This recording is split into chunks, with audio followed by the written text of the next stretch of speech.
Hello, it's your boy Mr. CV. I'm back with another special video, and I'm gonna talk about Arsenal versus PSG. I'm gonna also do my player ratings, and as a big Arsenal fan, this is one of the games of a lifetime. This is one of the biggest games for Arsenal in the history of Arsenal, and nothing comes closer to this game.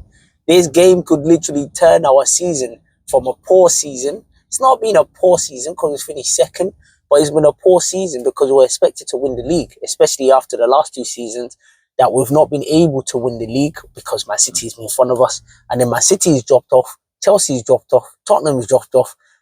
Arsenal is the next contender. Unfortunately, we were unable to do it. And Liverpool end up winning the league. And big up to Liverpool, by the way. Whoever becomes a champion, you have to respect them. Big up to them. But Arsenal should be a top win winning this league. But anyways, we're going to leave that. Anyways, we have a chance to rectify that. Us not winning the league obviously puts us in this contention of this Champions League. And I think it's doable. It's very, very doable. With the way Arsenal plays, with the way we defensively, we are solid, rock solid defensively. Midfield as well, we've got really good midfield. Partey, Odegaard, Declan Rice, very, very good and balanced midfield as well. Attack is where we struggle the most, and that's because obviously we haven't got a natural number 9. But in saying that though, Marino has really stepped up. We've had players that have really stepped up in the matches. Marino being one of them, Kivio being another one as well. And you can't take anything away from these players as well. So listen, should be an amazing game. Both teams are very fluid. Both teams are very good. Quite equal teams as well. And whoever goes to the final deserves to go to the final. And should be a really good game. Saying that though, let's look into the game. Let's look into it. This game is where champions are made. This game is where boys become men.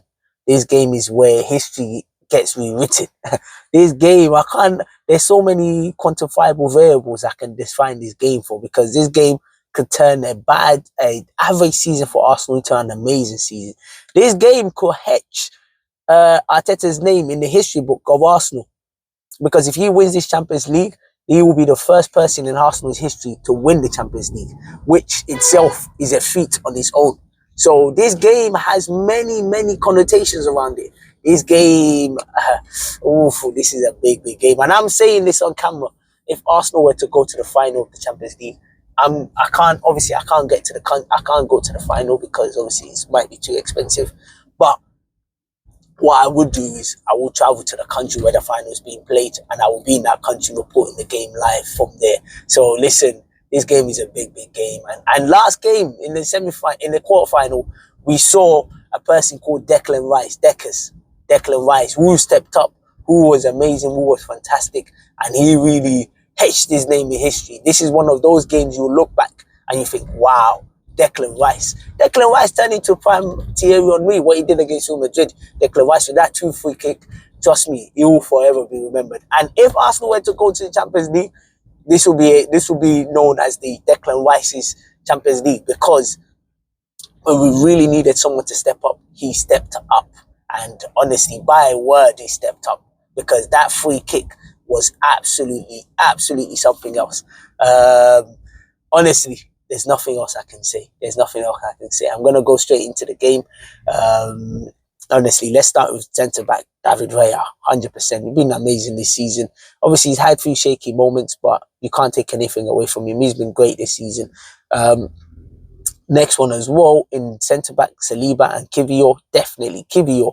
Absolutely been amazing in the last couple of weeks. I've always been a big fan of Kivio because I've always thought that he was always a good player, but just needed game time.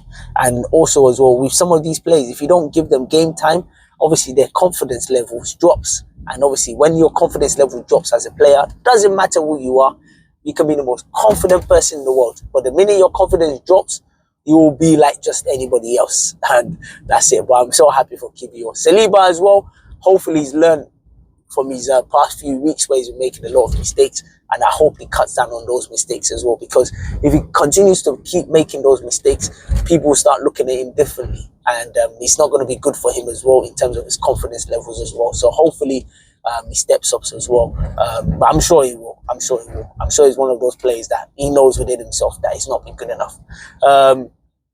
the last couple of weeks. Right back, Timber.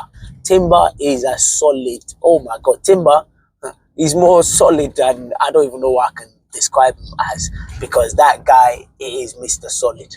It is Mr. Solid. When you're talking about this three states of matters, I think it should be. I think Timber's name should be. It should be liquid, gas, and timber, because that's how solid it is. Because Timber is absolutely solid. Oh my God, 1v1.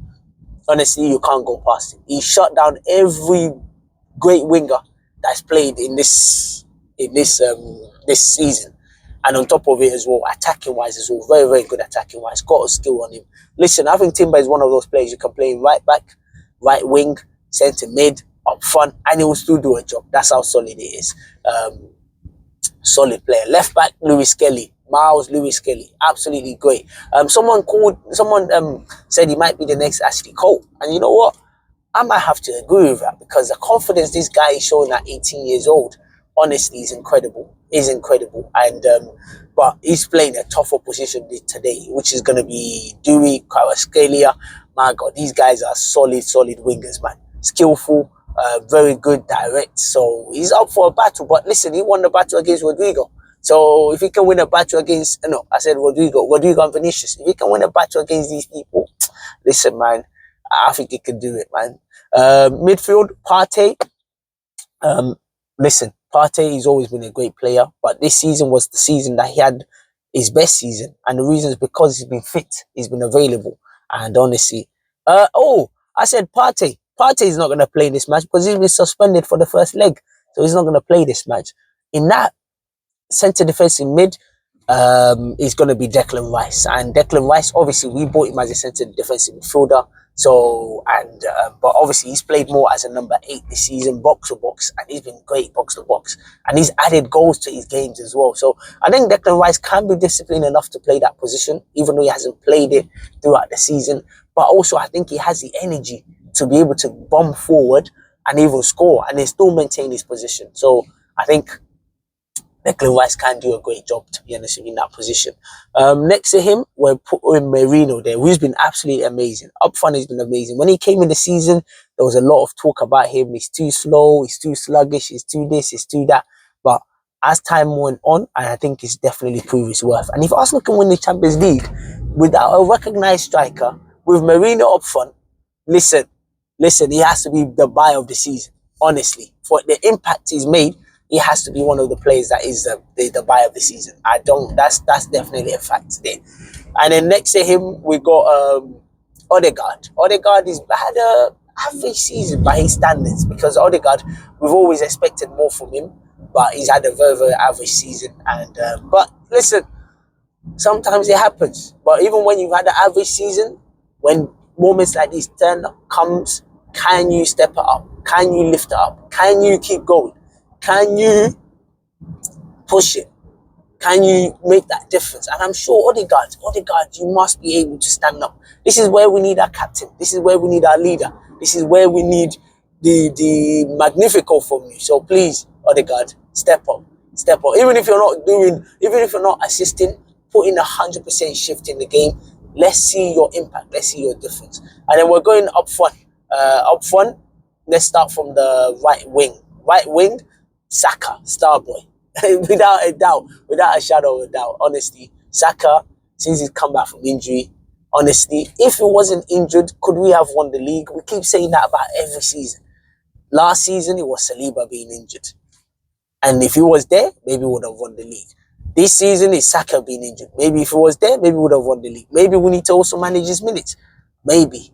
But honestly, Saka, star boy, he's back. And I'm sure he's going to definitely make a difference. But he's playing against Nuno Mendes. And Nuno Mendes is not an easy defender to play against, because he's great attacking wise.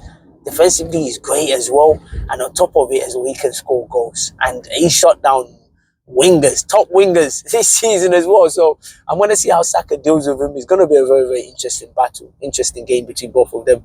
And honestly, I'm expecting a fantastic game. But Saka, star boy, this is where we need to see your star.